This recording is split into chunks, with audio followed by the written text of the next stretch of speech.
Hello, নমস্কাৰ আজি আৰম্ভ কৰিব বিচাৰিছো দ্য লাষ্ট লেসন চ্যাপ্টাৰ 2 আমি ইতিমধ্যে ইউটিউবত আমাৰ লুইটপৰীয়া এডুকেশ্যন অসমত আমি চ্যাপ্টাৰ বিলাক দিছো কিন্তু একেদিন ক্লাছত খুব ব্যস্ত থকাৰ বাবে আমি দিব পৰা নাই পাঠটো যেহেতু এনিমেশ্যন ক্ৰিয়েট কৰিবলৈ অসুবিধা হয় পুনে পুনে পাঠটোলৈ যাব বিচাৰিছো the last lessons by Alphonse Daudet As you all know, this is the first chapter of HS's second year.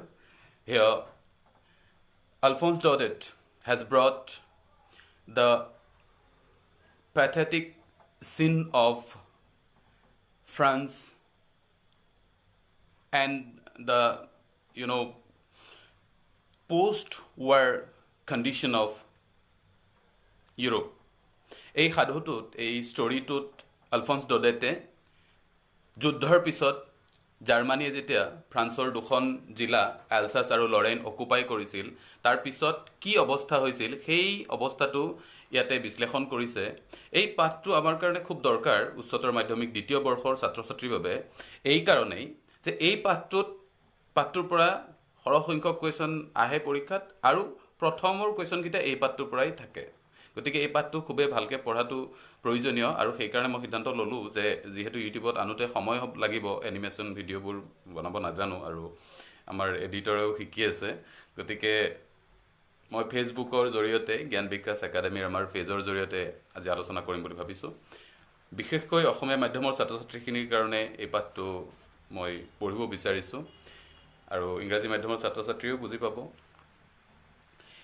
প্ৰথমে কথা পাতিব বিচাৰিছো পাঠটো কিয় অনা হল আমি ইংৰাজী পাঠ এটা পঢ়োতে দুটা কথা গুৰুত্ব দিব লাগে এটা হৈছে কেনেকৈ সাহিত্যিকজনে লেখকজনে কেনেকৈ লিখিছে তাৰ way of presentation because this language is very new to us we are reading this language as second language so a second language tour presentation way of presentation or how the writer is how the author is talking about the entire condition আমি যেনেকৈ অসমীয়াত কথাবোৰ ভাবো যেনেকৈ মনৰ অনুভৱবোৰ প্ৰকাশ কৰো ইংৰাজী সাহিত্যত এজন লেখকে কেনেকৈ প্ৰকাশ কৰে কেনেকৈ প্ৰকাশ কৰিছে এই গোটেই কথাবিলাক জানিবৰ বাবে আমি অকনমান মনটো দি পেলাই পঢ়িলে বুজি পাওঁ কথাবোৰ গতিকে আৰু মই লগতে কৈ থওঁ কাৰোবাৰ কিবা প্ৰশ্ন যদি থাকে এই পাঠটোৰ ওপৰত আমাক এটা সুধিব পাৰিব মই ছাত্ৰ-ছাত্ৰীসকলক লাইভত পালে ভাল পালো হয় মই গোটেই অসমৰ পৰা ছাত্ৰ-ছাত্ৰীৰ ফোন পাইছিলোঁ আমাৰ পেজত নম্বৰ দিয়াৰ পিছত আৰু যিসকলে বিচাৰিছে এই পাঠটো দ্য লাষ্ট লেসনৰ আলোচনাত ভাগ ল'বলৈ তেওঁলোকে আমাক লাইভত প্ৰশ্ন কৰিব পাৰিব আমি উত্তৰসমূহ দিবলৈ যত্ন কৰিম আলফন্স ডডেট হ'ল এই ষ্টৰীটো ৰাইটাৰ এইটো এটা প্ৰশ্ন হ'ব পাৰে পৰীক্ষাত উচ্চতৰ মাধ্যমিক দ্বিতীয় বৰ্ষৰ পৰীক্ষাত এইটো এটা সুধি থকা প্ৰশ্ন যে দ্য লাষ্ট লেসন ষ্টৰীটো ৰাইটাৰ কোন উত্তৰ হ'ব আলফন্স ডডেট ALPHONSE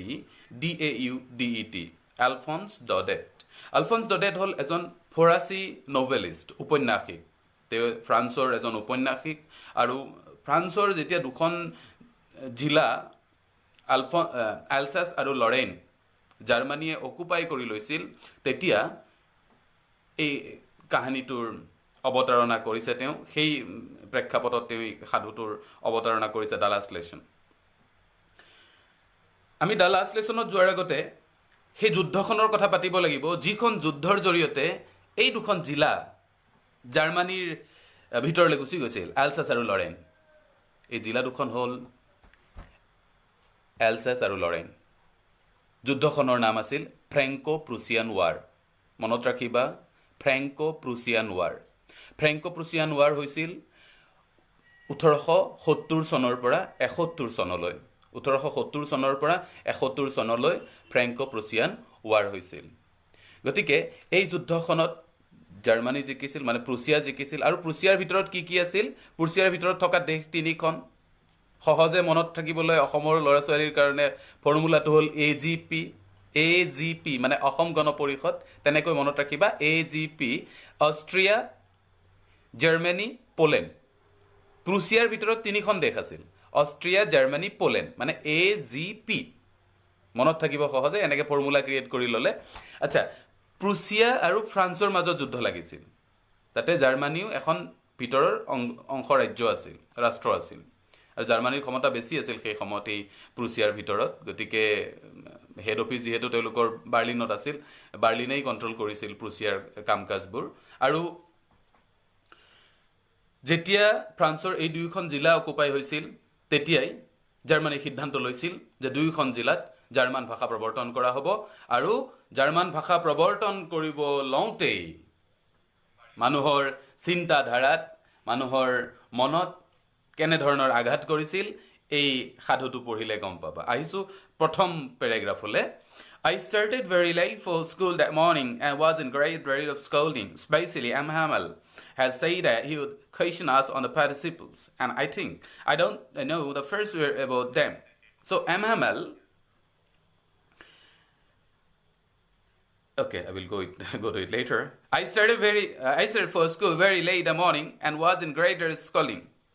এই প্ৰথম লাইনটো পৰীক্ষাত প্ৰশ্ন হৈছে I started for school very late that morning. Who is the speaker here? Who is the I here? আৰু এই প্ৰথম লাইনটোত আইটো হৈছে ফ্ৰেঞ্চ তিনিটা শব্দ ইয়াতে মোৰ বৰ্ডৰ সুবিধা নাই ঘৰত তিনিটা শব্দ আমি ডিফাৰেন্সটো জানি থব লাগে এটা হৈছে ফ্ৰেঞ্চ FRANZ সেইটো হৈছে আমাৰ ইয়াৰে প্ৰটেগনিষ্ট এই সাধুটোৰ শিশু অভিনেতাজন ফ্ৰেঞ্চ আৰু দ্বিতীয়টো হৈছে ফ্ৰেঞ্চ FRENCH সেই ফ্ৰেঞ্চটো হৈছে ভাষাটো বা জাতীয় সত্তাটো আৰু 3 নম্বৰ শব্দটো হৈছে ফ্ৰান্স দেশখন ফ্ৰান্স FRANCE এই তিনিটা শব্দৰ ডিফাৰেন্সটো তোমালোকে মনত ৰাখিবা ফ্ৰেঞ্চ হৈছে লাষ্ট লেসন ষ্টৰীটোৰ হিৰো ফ্ৰান্স হৈছে দেশ আৰু ফ্ৰেঞ্চ হৈছে ল্যাঙ্গুৱেজ বা সত্তাটো আকৌ আহিছো প্ৰথম পেৰাগ্ৰাফলৈকে I started for school very late that morning and was in great dread of scolding, especially because M. Hamel had said that he would question us on participles. And I didn't know the first word about them.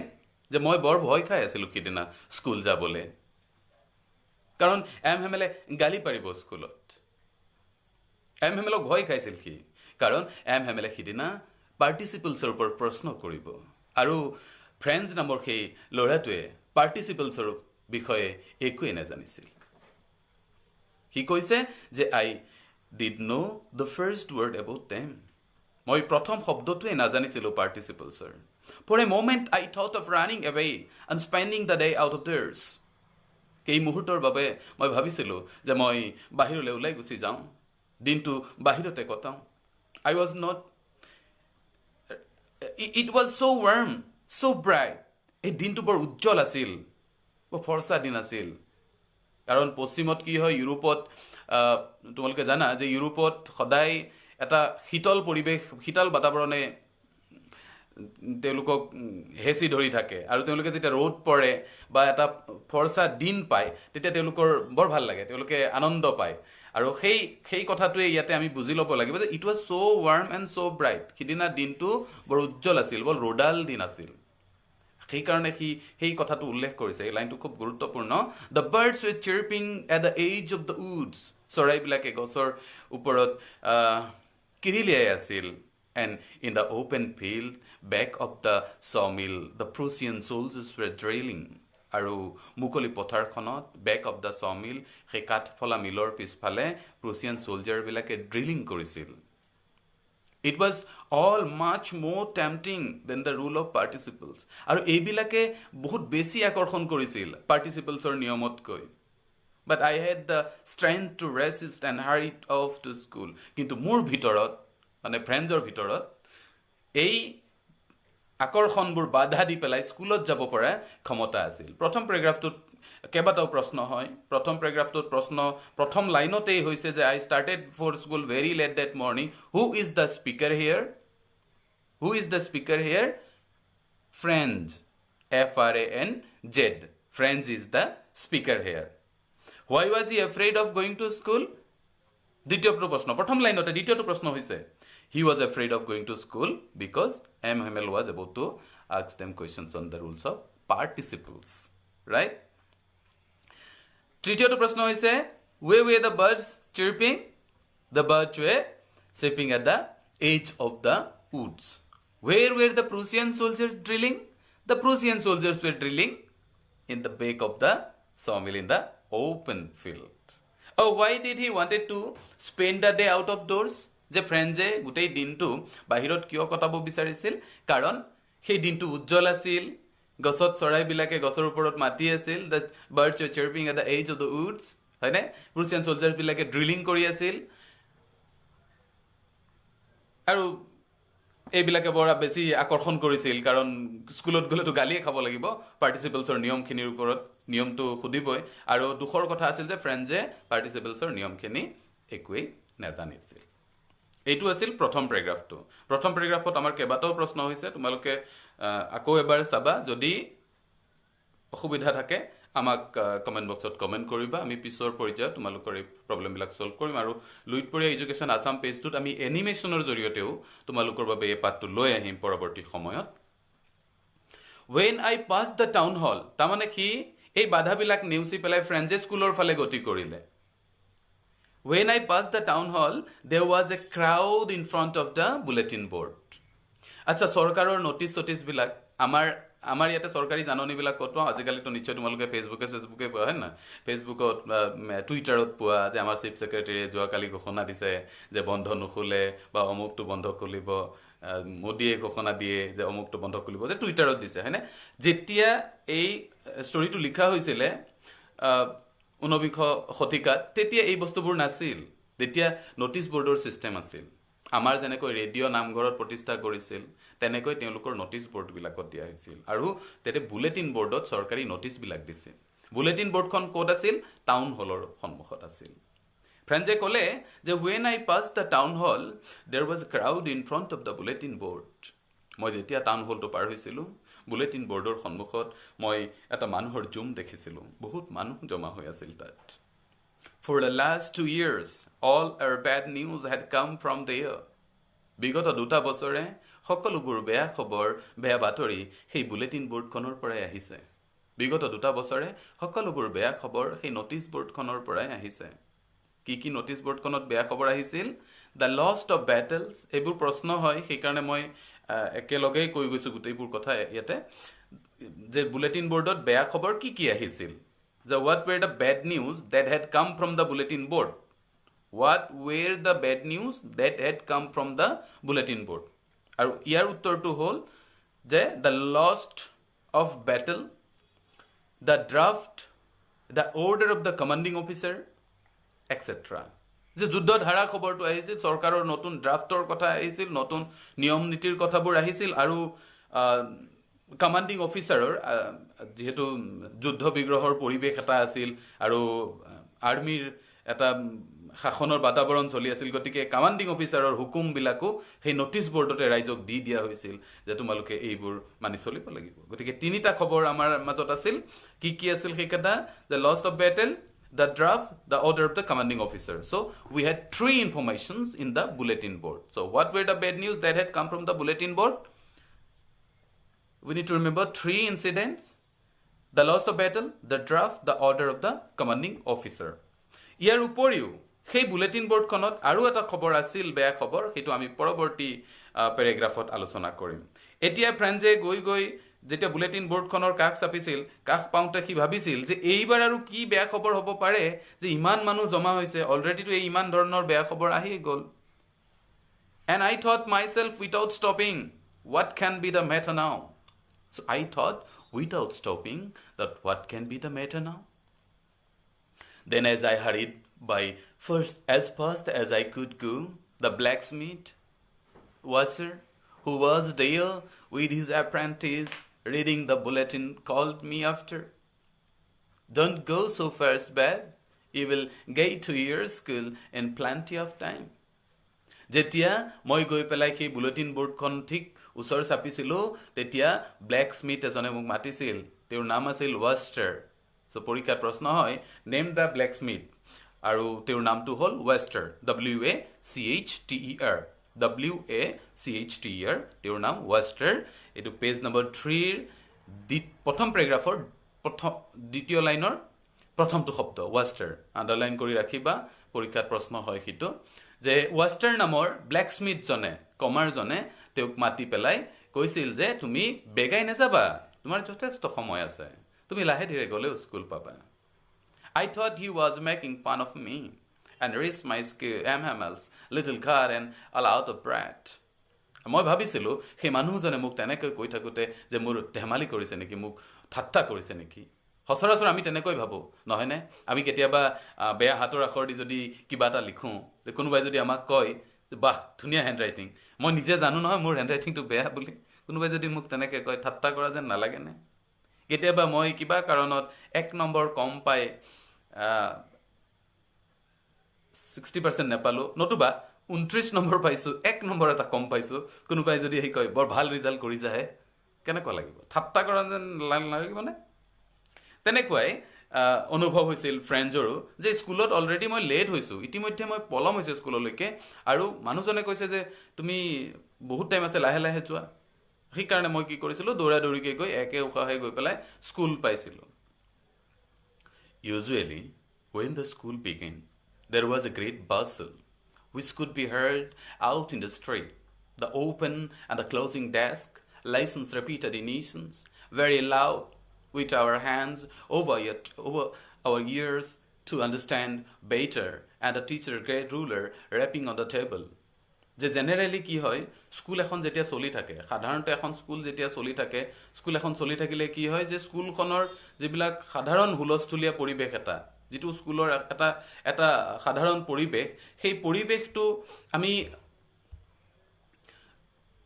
এটা হুলস্থুলীয়া পৰিৱেশ আমি এটা দেখা পাওঁ ই কৈছে যে usually when school began সাধাৰণতে যেতিয়া স্কুল আৰম্ভ হয় there was great bustle তাতে বৰ হুলস্থুল থাকে বাছল মানে হুলস্থুল which could be heard out in the street যি হুলস্থুলবোৰ বাহিৰত ৰাস্তাৰ পৰা শুনা পায় যি হুলস্থুলীয়া পৰিৱেশবোৰ ৰাস্তাৰ পৰা শুনি পোৱা যায় যে জেনেৰেলি কি হয় the opening and closing of desk মানে সেই যে টেবুলত যে ঢাকনি থাকে যে মানে টেবুলত ঢাকনি থাকে ভিতৰত বস্তুবোৰ সোমাই থব পাৰি সেই শব্দবোৰ যে opening and closing of desk এইবোৰৰ শব্দবোৰ লেসন্স ৰিপিটেড ইন ইউনিশ্যন ল'ৰা ছোৱালীবিলাকে যেতিয়া লেসনবোৰ মাতে সেই মাতবোৰ আমাৰ স্কুলতো মাতে নহয় এল পি স্কুলবিলাকত তোমালোকে চাগে ধ্যান দিছাই এল পি স্কুলবিলাকত বিশেষকৈ আজিকালিৰ ইংলিছ মিডিয়ামৰ স্কুলত বহুত ল'ৰা ছোৱালী এক লগত মাতে টুইংকল টুইংকল লিটল ষ্টাৰ নাইবা আমাৰ অসমীয়া মিডিয়ামত মাতে নাই এক গুণ এক দুগুণ দুই একেলগত বহুত ৰিপিট হৈ থাকে একেটা কথাই ৰিপিট হৈ থাকে যে তেনেকুৱা ধৰণৰ মাতবোৰটো দূৰৰ পৰা শুনা পোৱা যায় হয় না আমি দূৰৰ পৰা শুনি পাওঁ আৰু very loud with our hands over ears to understand better এইবোৰ বহুত উচ্চ স্তৰত থাকে কাণত সোপা দিলেও শুনা পায় গম পায় যে স্কুলৰ পৰা চাউণ্ডটো আহিছে আৰু স্কুলত হৈ আছে সেইটো and the teachers great rule wrapping on the table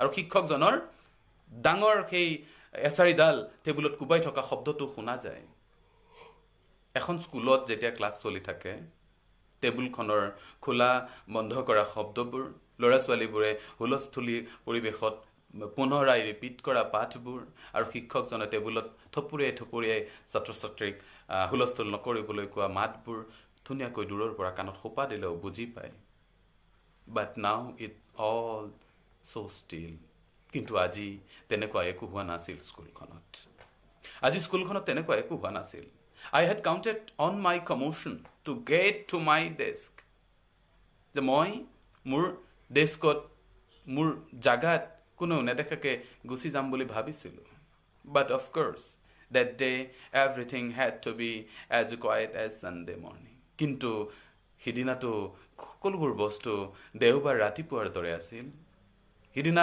দেওবাৰ ৰাতিপুৱাৰ দৰে আছিল দেওবাৰ ৰাতিপুৱাৰ দৰে মানে দেওবাৰে কেনেকুৱা হয় স্কুলত কোনো নাথাকে মানে একো শব্দ নাথাকে যে দেওবাৰৰ ৰাতিপুৱাৰ দৰে আছিল যে এটা শব্দও নাছিল কাহ পৰি জীৰ্ণ যোৱা অৱস্থা হৈ আছিল স্কুলখনত যদিও গোটেই ল'ৰা ছোৱালী ক্লাছত আছিল কিন্তু সাৰসুৰ নোহোৱা পৰিৱেশ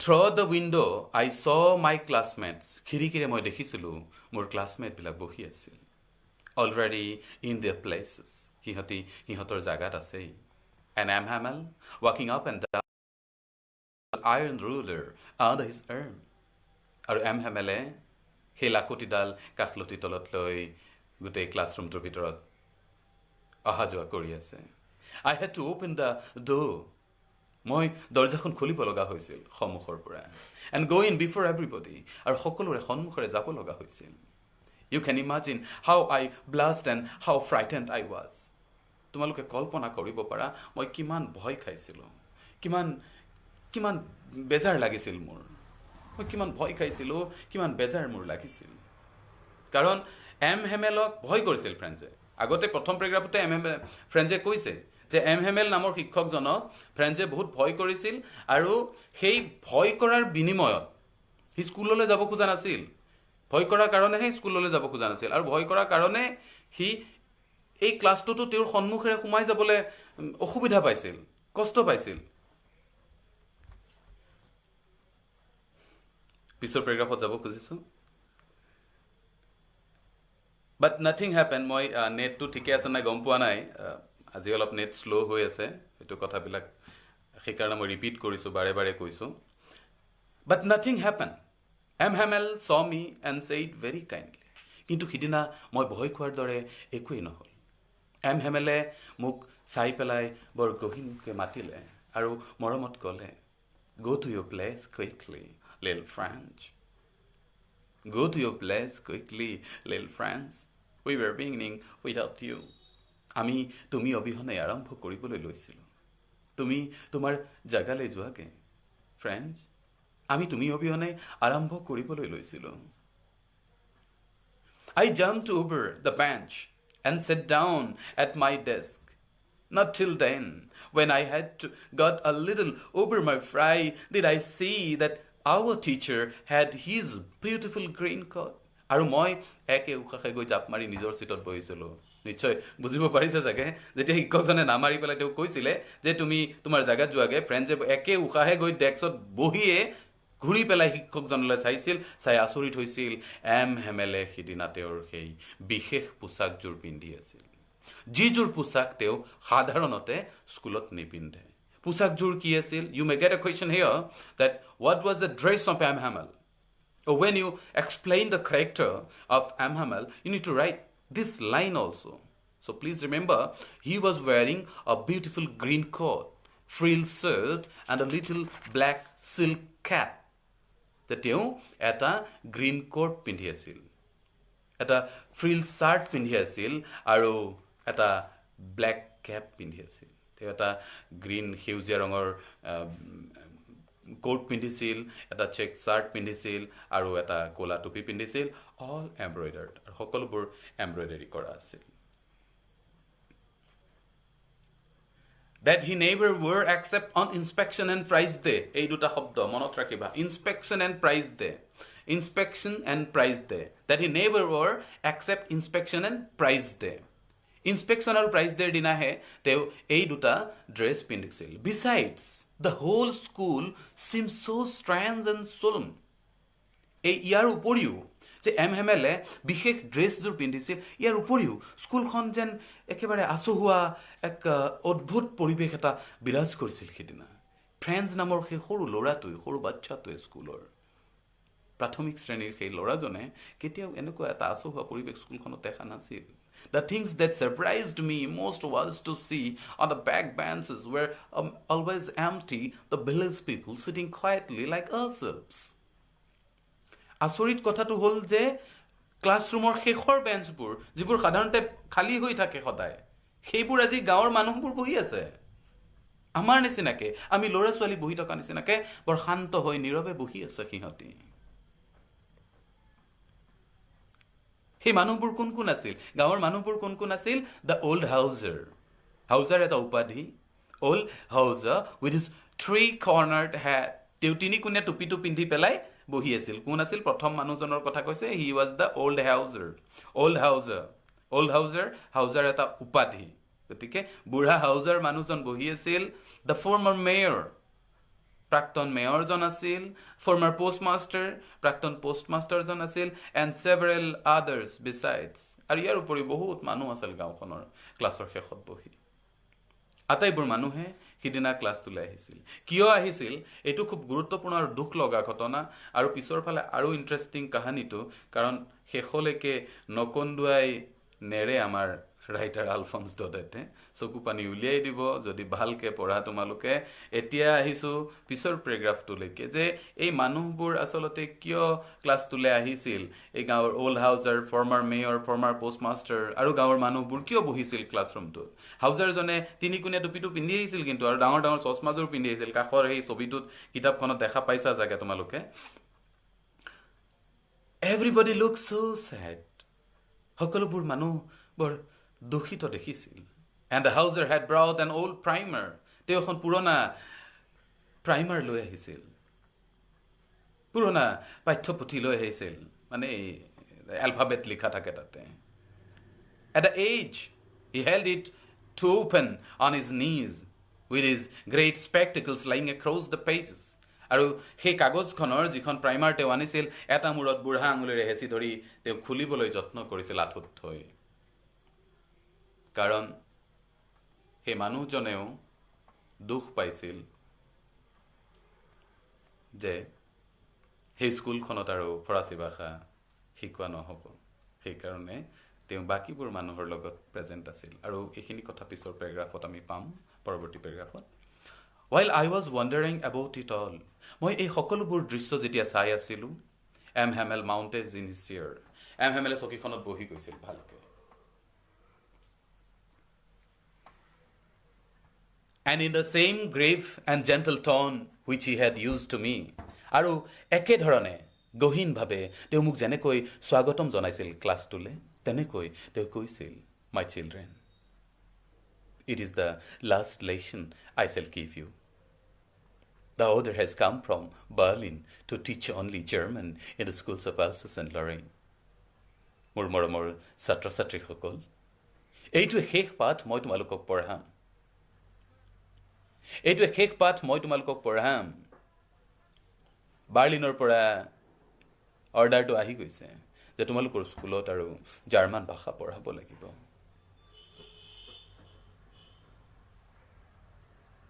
এই শব্দকেইটা এম হেমেলে চকীখনত বহি যেতিয়া এই শব্দকেইটা কৈছিল, এই শব্দকেইটা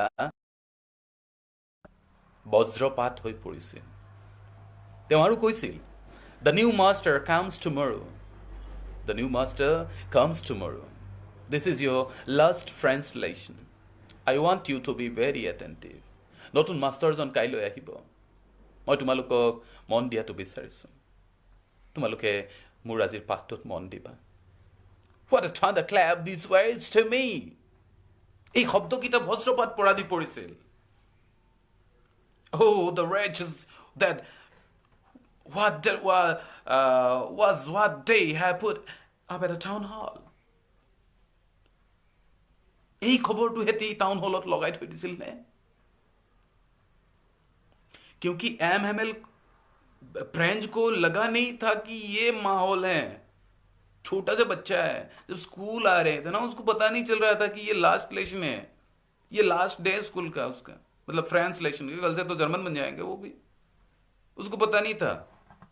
जब आके क्लास में बैठे हैं, सब कुछ देखने के बाद में जब एम हेमेल कुर्सी पे बैठा, उसके बाद में जब उसने बोला कि मेरे प्यारे दोस्तों, ये लास्ट लेशन है, बर्लिन से ऑर्डर आ चुके हैं कि कल से आप लोगों को जर्मन लैंग्वेज पढ़ाना है और नया टीचर, जर्मन टीचर कल से ही आ जाएंगे। तो कृपया आप लोग मेरी इस लास्ट लेसन में ध्यान दें। এই লাইনকেইটা এম হেমেলৰ বজ্ৰপাত পৰা দি পৰিছিল ফ্ৰেঞ্চৰ মূৰত। কম পিছত কিয় পৰিছিল। My last translation, দুখ লাগিছে ফ্ৰেঞ্চৰ। My last translation, why I hardly knew how to write, I should never learn anymore. মোৰ শেষৰটো ফৰাচী পাঠ, because Franz was feeling sorry for leaving his lessons for tomorrow, for delaying. Franz always thought that he has time, he will do it tomorrow, and now you see, he don't have tomorrow.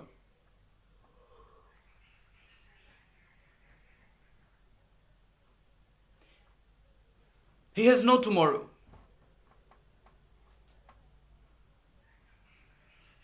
My last translation. Why, I hardly knew how to write. I should never learn anymore. I must stop here then. Oh, how sorry I was for not learning my lessons, for seeking birds' eggs, or going sliding on the river, sir. ফ্ৰেঞ্চৰ দুখ লাগিছিল। ফ্ৰেঞ্চে কৈছিল যে মোৰ শেষৰটো ফৰাচী ভাষাৰ class, মইতো লিখিবও নাজানো ভালকৈ, আৰু মই কেতিয়াও পঢ়িব নাপাম চাগে। মই ইয়াতে সামৰণি মাৰিব লাগিব। বৰ দুখ লগা কথা। How sorry I was for not learning my lessons. সি দুখ কৰিছিল যে মই মোৰ লেচনবোৰ, মই মোৰ পাঠবোৰ কিয় বাৰু পঢ়া নাছিলো। এইখিনিত এটা খুব কমন প্ৰশ্ন এটা আছে যে পাঠবোৰ কিয় পঢ়া নাছিল। পাঠবোৰ পঢ়াৰ সলনি তেওঁ কলে গৈছিল।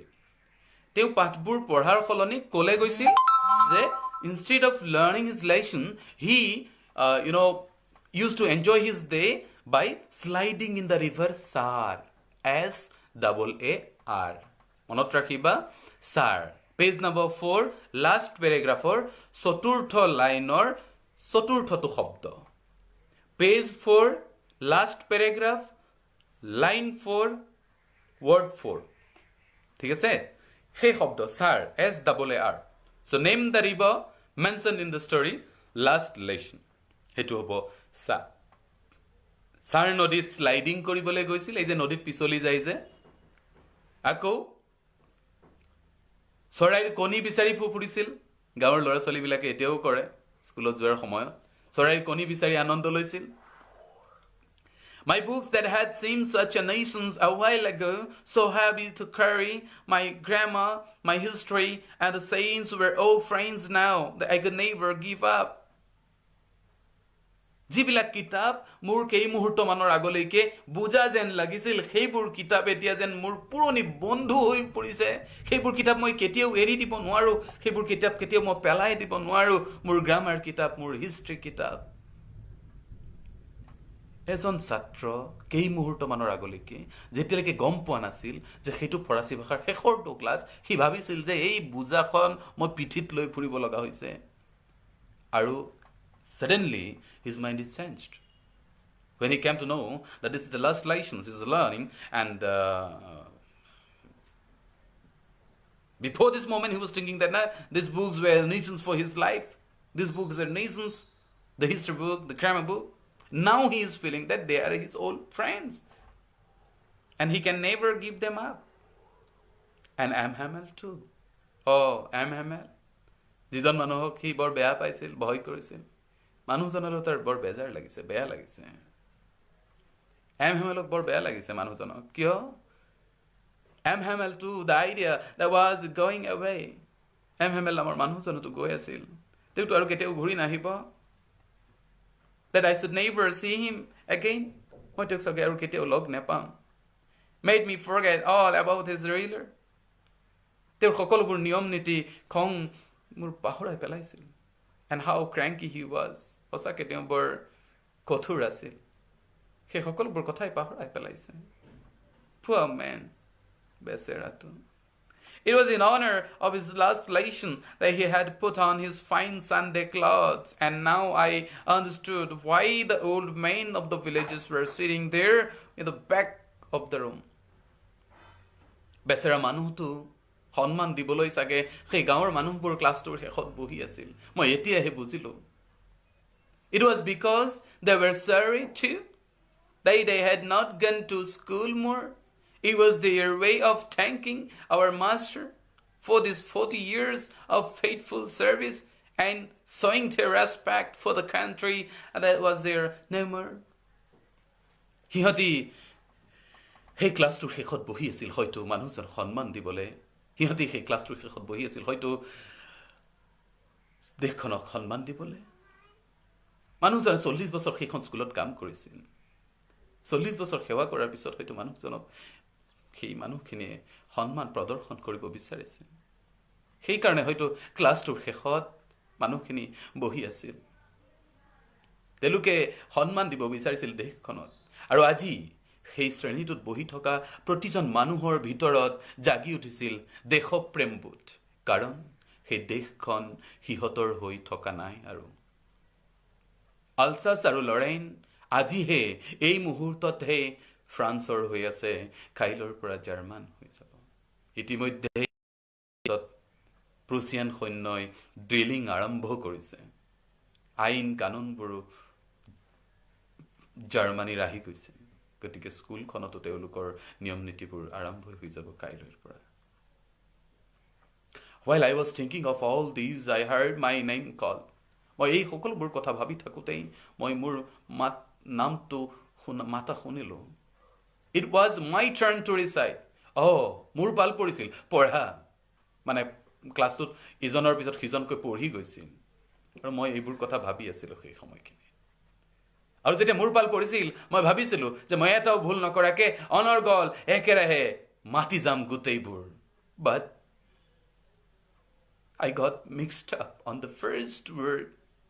মই প্ৰথমটো শব্দ মাতোতেই মিক্স কৰি পেলাইছিলোঁ সকলোবোৰ and stood there holding on my desk, my heart beating, not daring to look up. আৰু মই জঠৰ হৈ ডেস্কখনত বেহেজা দি থিয় হৈ ৰৈ গৈছিলোঁ মই মূৰ তুলি চাব পৰা নাছিলোঁ কাৰণ মই প্ৰথমটো শব্দই ভুলকৈ মাতিছিলোঁ মই আবেগিক হৈ ভাবিছিলোঁ মই এটাও ভুল নকৰাকৈ একেবাৰে চিঞৰি ডাঙৰ ডাঙৰকৈ পঢ়ি দিম কিন্তু যেতিয়া মাতিব লৈছিলোঁ প্ৰথম শব্দটোতেই মই ভুল কৰি পেলাইছিলোঁ লাজ পাইছিলোঁ মূৰ তুলি চাব পৰা নাছিলোঁ মই তাতে জঠৰ হৈ থিয় হৈ আছিলোঁ তাৰ পাছত মই শুনিছিলোঁ এম হেমেলে মোক কৈছে I won't scold you, little French. M হেমেলে ক'লে মই তোমাক গালি নাপাৰোঁ little French. You must feel bad enough. হয়তো তোমাৰো বেয়া লাগিছে আজি See how it is. চোৱা কেনেকৈ হৈ গ'ল কথাবোৰ Every day we have said that ourselves. সদায় আমি আমাক কওঁ বা I have plenty of time. যে মোৰ হাতত বহুত সময় আছে সদায় কওঁ মোৰ বহুত সময় আছে I will learn it tomorrow. মই কাইলৈ শিকিম And now you see where we have come out. আৰু আজি চোৱা আমি কেনেকুৱা এটা পৰ্যায়ত আহি পাইছোঁ That's the great trouble with Alsace. এইটোৱেই আলছাছৰ মানুহৰ প্ৰধান সমস্যা এই লাইনটোত দুটা প্ৰশ্ন হয় কি প্ৰশ্ন Where was the school of Amhamel? Alsace.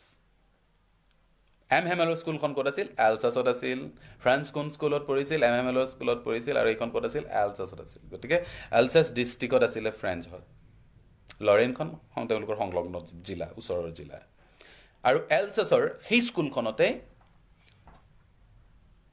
এমহেমেলে কাম কৰিছিল 40 বছৰ That's the great trouble with Alsace. Alsaceৰ মানুহৰ এইটোৱেই প্ৰধান সমস্যা She puts off learning till tomorrow. আলছাছৰ মানুহৰ এইটোৱে প্ৰধান সমস্যা সিহঁতি পঢ়াবোৰ কাইলৈকে থৈ দিয়ে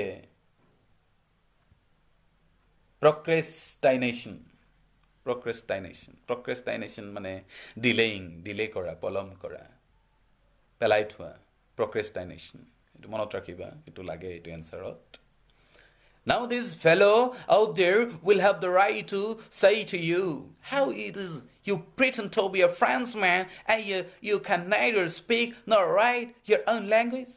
Of course, the Frenchmen, the German, those will occupy your land, those will come to your land, will have the right to say that you pretend to be a Frenchman and you don't know your mother tongue.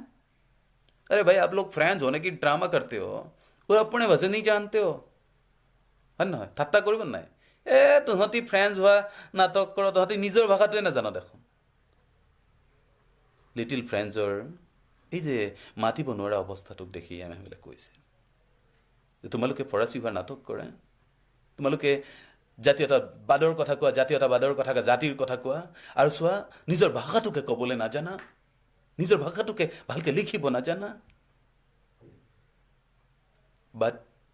But you are not the worst, poor little friends. কিন্তু friends, তুমি সেই আটাইতকৈ worst ল'ৰাটো নহয়ো We have all a great deal to reproach ourselves. আমি সকলোবোৰে ইয়াৰ বাবে জবাবদিহি হ'ব লাগিব আমি সকলোবোৰে ইয়াৰ বাবে দায়ী friends Your parents were not anxious enough to have you learn তোমালোকৰ অভিভাৱকসকলে তোমালোকক স্কুলত যোৱাটো নিবিচাৰে They prepare to put you to go to work, a farm or mills so you have a little more money.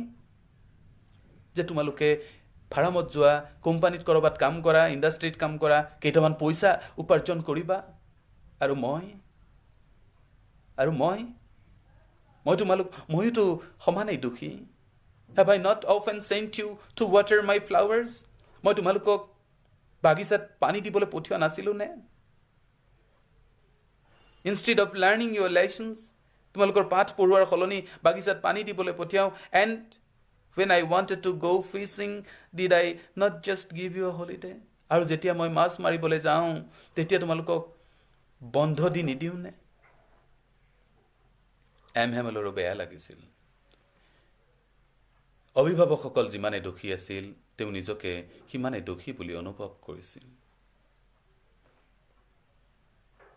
শুনি আছা নহয় ঠিকে গম পোৱা নাই লাইভ ঠিকমতে চলি আছে নাই Then from one thing to another, Hamel went on to talk of French language.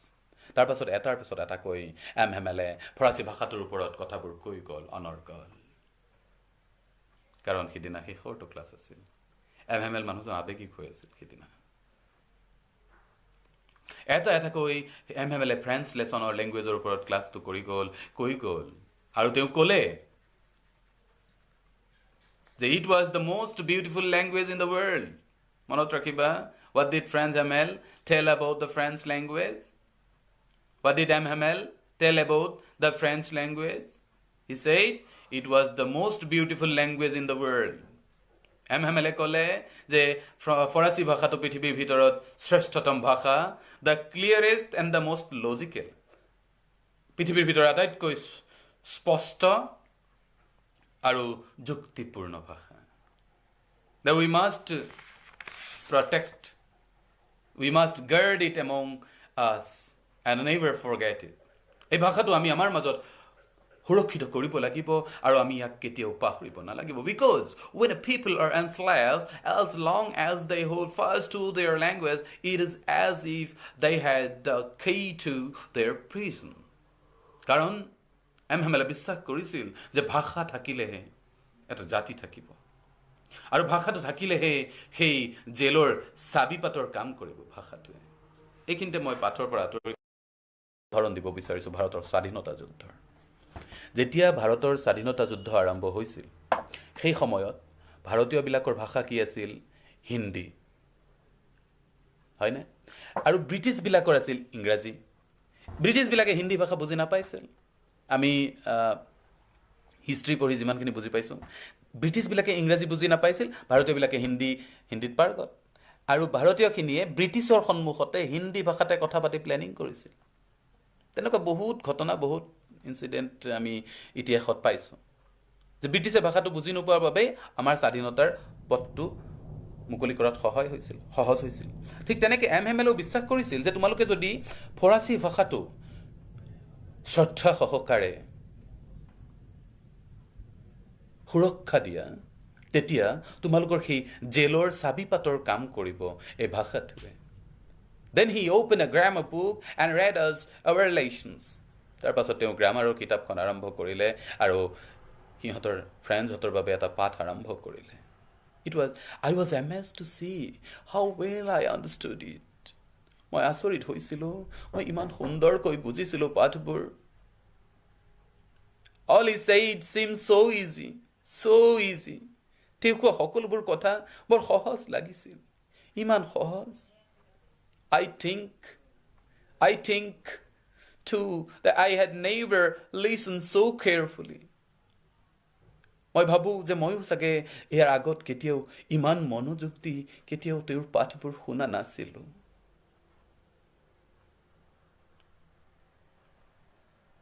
and that he had never explained everything with so much of patience. আৰু হয়তো তেওঁ চাগে ইমান ধৈৰ্য সহকাৰে আমাক পাঠবোৰ আগতে পঢ়োৱা নাছিল It seems যেন তেওঁ জনা সকলোবোৰ কথাই তেওঁ জনা ফৰাচী ভাষাৰ সকলোবোৰ জ্ঞানে এটা ঝাটকাত আমাক দি থৈ যাবগে उनको ऐसा मतलब वो क्या है ना कि देश छोड़ के जा रही हैं पता है कल से ना वो अल्सस में नहीं रहेंगे वो फ्रांस के अंदर चले जाएंगे और अल्सस जो है फ्रांस के अंदर में रहने वाला एक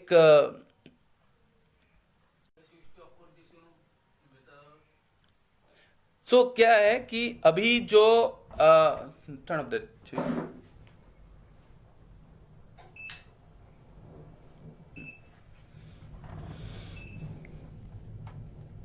Am I online?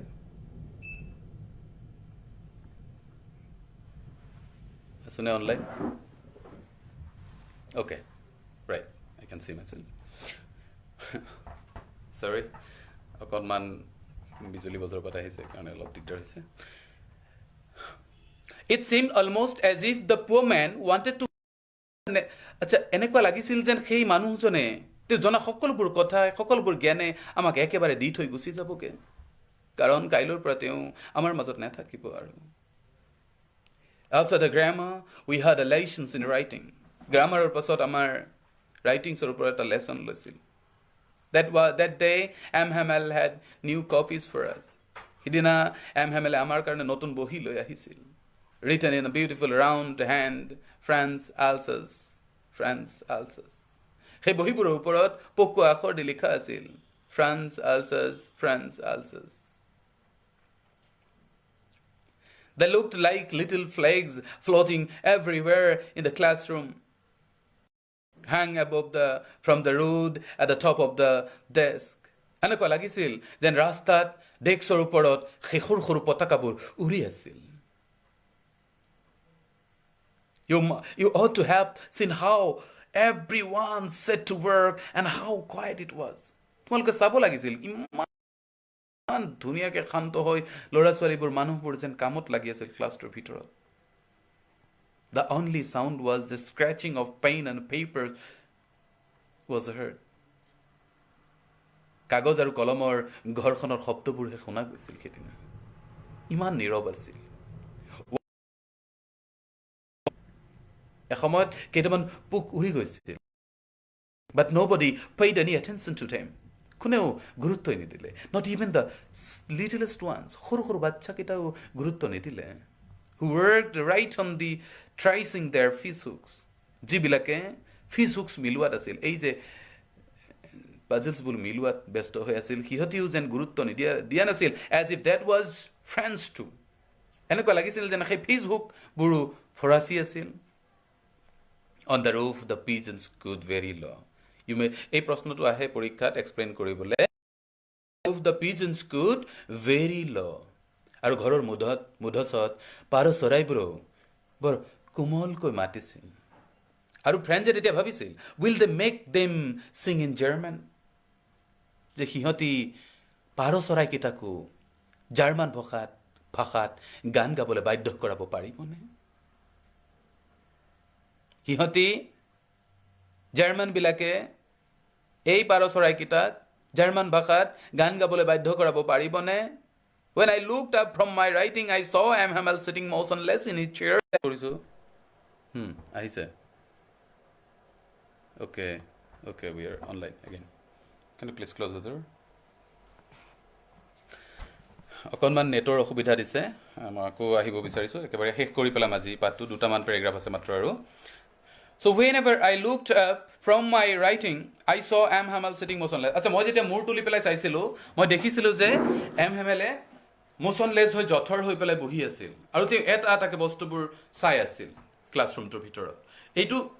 এই অৱস্থাটো M. Hamelৰ কিয় হৈছিল কাৰণ তেওঁ সেইখন স্কুলত 40 বছৰ কাম কৰিছিল. M. Hamel worked in the school for the 40 years. You know, once a man work in a school, in an organization for 40 years, what will be the level of attachment? আমি 2 বছৰ বা 3 বছৰ এখন স্কুলত পঢ়াৰ পিছত এৰি আহিবৰ দিনা কান্দো নে হয়নে? আমি 1 বছৰ 2 বছৰ পঢ়াৰ পিছতে কান্দো. এই মানুহজনে 40 বছৰ কাম কৰিছে. প্ৰত্যেকটো বস্তু স্কুলখনতে নিজে বনাইছে. ক্লাছৰ ডেস্ক বেঞ্চবোৰ, খিৰিকীখন, বাগিচাখন, বাগিচাৰ হুপভাইন ট্ৰিবোৰ, ৱালনাট ট্ৰিবোৰ, এই সকলোবোৰ তেওঁ নিজে বনোৱা, তেওঁ নিজে যত্ন লৈ পেলাই গঢ়ি তোলা, বাগিচাখন তেওঁ নিজে গঢ়া। এই সকলোবোৰ বস্তু এৰি থৈ যাব লাগিব। তেওঁ সেইকাৰণে বহি লৈ পেলাই এটা এটাকে বস্তুবোৰ বহু সময়লৈকে চাই আছিল, বহু সময় দিছিল একোটা বস্তুত। এনেকুৱা এটা দৃষ্টিভংগীৰে তেওঁ চাইছিল যেন তেওঁ সেইবোৰ চকুত গুজি লৈ যাবগে, সেইবোৰ যেন তেওঁ মনৰ ভিতৰত বহুৱাই লৈ যাবগে। আৰু সেই সময়খিনিতে ওপৰত প্ৰথম মহলাত এম হেমেলৰ ভনীয়েকে, एम हेमल्स सिस्टर वॉज पैकिंग, और उसी वक्त उनकी बहन ऊपर सामान पैकिंग कर रहे थे। You can imagine the condition, you can imagine the painful situation there. Right at the right moment, people present in the classroom were feeling sorry because they were losing their language. They were feeling sorry because it was the last lesson. They are sitting and they're reading. In front of them, the master is also living. The master is looking everything in the classroom that he has created of his own. On the other hand, his sister on the first floor was packing their luggages. This total situation was, this total scenario was really painful. আমি যেতিয়া গোটেই বাতাবৰণটোৰ কথা ভাবোঁ, সঁচাকৈ বৰ দুৰ্বিষহ যাতনা এটাত ভুগি আছিল এম হেমেলে। বৰ যন্ত্ৰণাদায়ক আছিল সেই মুহূৰ্তটো। But he had the courage to hear every lesson to the very last. M. Hamel had the courage to hear every lesson to the last. কিন্তু এম হেমেলৰ লেচনবোৰ শেষলৈকে পঢ়িব পৰা ভিতৰত ক্ষমতা আছিল, কাৰণ এম হেমেল তেওঁ থিয় হৈছিল আৰু হিষ্ট্ৰী পাঠ পঢ়াবলৈ আৰম্ভ কৰিছিল। হিষ্ট্ৰী পাঠ পঢ়োৱাৰ পিছত ল'ৰা ছোৱালীবিলাকক তেওঁ উচ্চাৰণ পঢ়াইছিল, বা বে বি ব বু। ইয়াৰ পাছত ক্লাছৰুমটোৰ শেষত বহি থকা হাউজাৰজন, অল্ড হাউজাৰজনে, বুঢ়া হাউজাৰজনে পঢ়িবলৈ যত্ন কৰিছিল, ডাঙৰ ডাঙৰ চশমাৰ ফাকেৰে প্ৰাইমাৰখন খুলি। তেওঁৰ মাতটো কঁপিছিল, তেওঁ কান্দিছিল, আৰু যেতিয়া তেওঁৰ মাতটো কঁপিছিল, তেওঁ কান্দি কান্দি পঢ়িছিল, মাতটো বৰ আচহুৱা লাগিছিল। ফ্ৰান্সে কৈছে যে তেওঁলোকৰ হাঁহিবলৈ মন গৈছিল, কিন্তু একে সময়তে তেওঁলোকৰ কান্দিবও মন গৈছিল। দে আৰ ফিলিং চৰি because they R losing the language. হয়, সৰু চেমনীয়া ল'ৰা এটাই যেতিয়া তেনেকুৱা আচহুৱা মাত শুনিব, ডেফিনেটলি হাঁহি উঠিব। কিন্তু সেই ল'ৰাটোৱে আকৌ কৈছে যে তেওঁলোকৰ কান্দিবও মন গৈছিল, because they were losing their language. Like the person Hauser, they were also losing their, going to lost their language. It could be the last day. No, it was the last day. From tomorrow onwards, they need to learn German. কাইলৈৰ পৰা হয়তো তেওঁলোকে German ভাষা পঢ়িব লাগিব।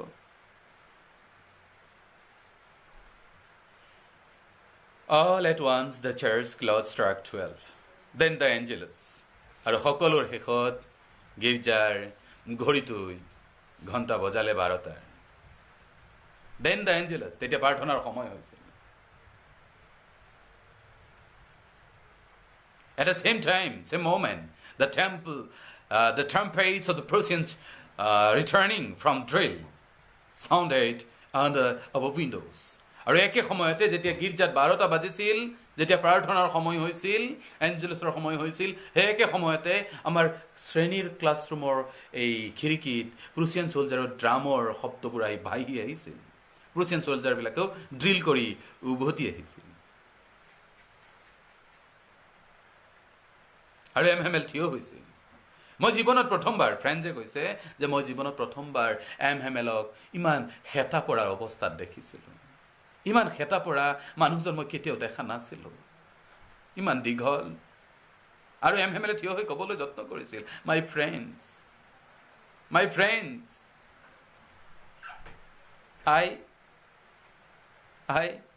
আৰু তেওঁ ক'ব পৰা নাছিল, কিবা এটাই যেন ডিঙিখনত হেঁচা মাৰি ধৰিছিল। এম হেমেলে থিয় হৈ পেলাই ক'ব খুজিছিল,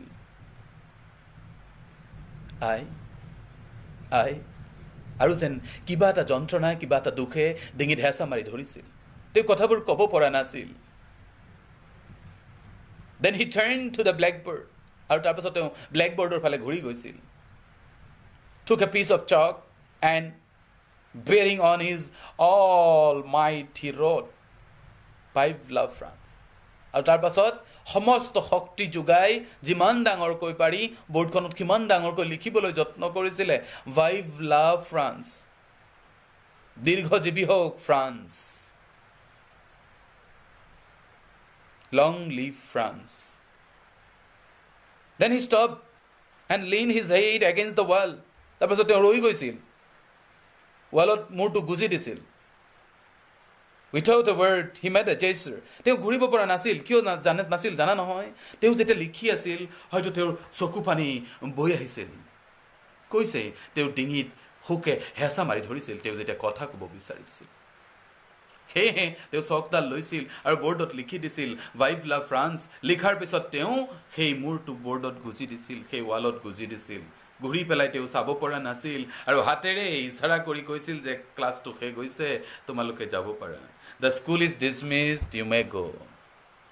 কি ক'লে ফ্ৰেণ্ডজক? গোটেই ক্লাছটোক এমহেমেলে হাতৰ ইচাৰা দি ক'লে, "The school is dismissed, you may go."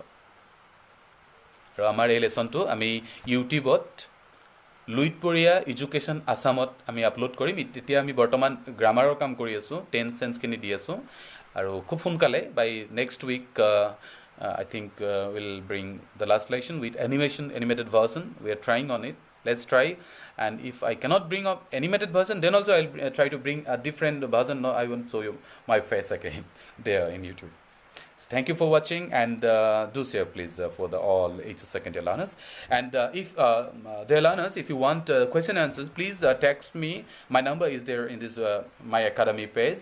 I can send you PDF versions of my question answers, and I can guide you for 100 marks in second year. Thank you. Take care. Stay cool.